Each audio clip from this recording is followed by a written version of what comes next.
Hi, my name is Michael Donahue. I'm in our speech class. Today we're going to be talking a little bit about my name and about one or two interesting facts. First, I wanted to thank my son for being here, Michael III. My sister was on her way. She ran into some issues, so we're going to go ahead and get this final recording out of the way. We've done a couple of practice runs. Anyway, so the first thing I'd like to address is this is my show and tell. It's one of the flags or standards of Ireland. Ireland is usually represented by a harp. You can tell this is an angel with a harp. And then you have the statement down here, Erin go bragh. That means Ireland forever. And I wanted you to notice how difficult Gaelic can be to speak, because that's going to become important here in a minute or two. So Donahue is a name that's gone through a couple of changes throughout time. The original derivation is Don Cata, and this is one of the oldest names, tribal names in Ireland. It goes all the way back to when there were Milesians and the Dananites, the golden-haired Druids. And Don Cata means brown warrior, or brown warlord, or brown chieftain. And it's important to note that a person wasn't called brown because of their skin, it's brown because of their hair color. Most of the island at that time, before the big Milesian invasion, were all blondes. And to be brown-headed on an island of just white-haired people made you stand out. And so that's how the clan name developed. Now, throughout time, it has been changed and anglicized, which means it's been formed to fit English better.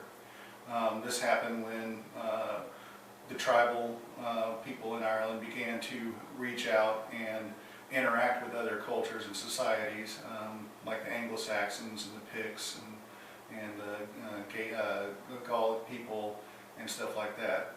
And because the language is so difficult to speak, lots of times the name was just simplified, going from Don Cata to Donahue and eventually the more English Donahue, which actually that last translation happened right before the second Irish wave into the United States.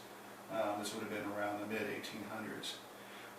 So Donahue itself is just basically a shortened version of an ancient clan name. Now Michael, I think everybody probably knows Michael is a Hebrew name. Comes from Michael the Archangel. I have a very traditional family.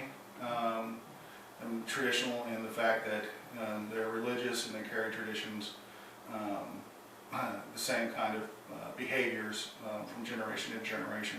And as you know, in tribal behavior, it's quite normal and pretty much expected to have the firstborn son bear the father's name. So as far as I'm concerned, for me, the meaning of my name in entirety is just a tribute to my father.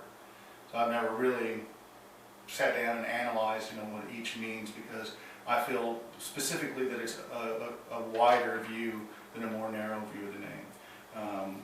Michael was important to my grandma. She was very religious. She was Catholic, and she was one of those old women who liked to have angels all over her house, and she did.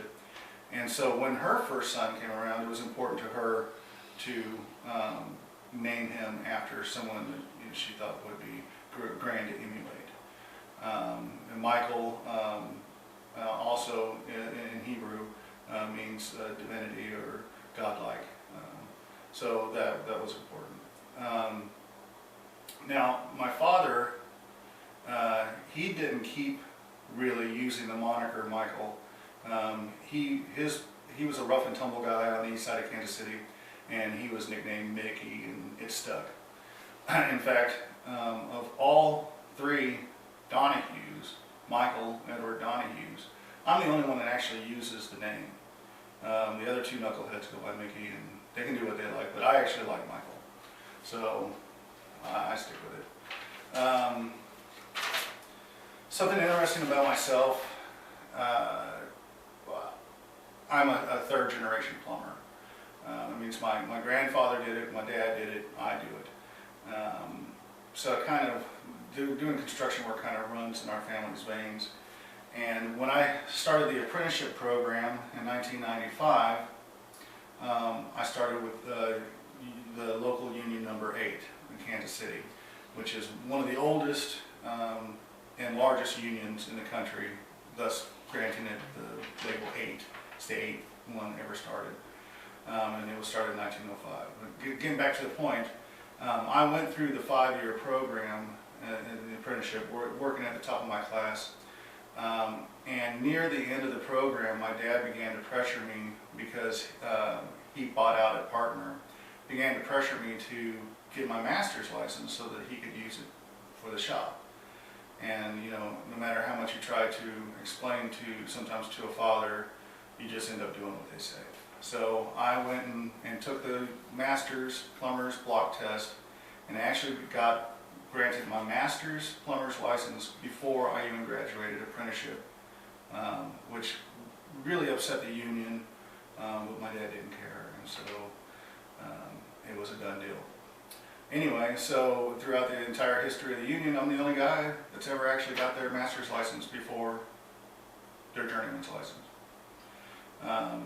So anyway, I wanted to thank you for your time, and just say that even with all the trepidations I've had about doing this, I really don't like public speaking. I think the class is going to help benefit everybody, and I look forward to seeing more of everybody's work.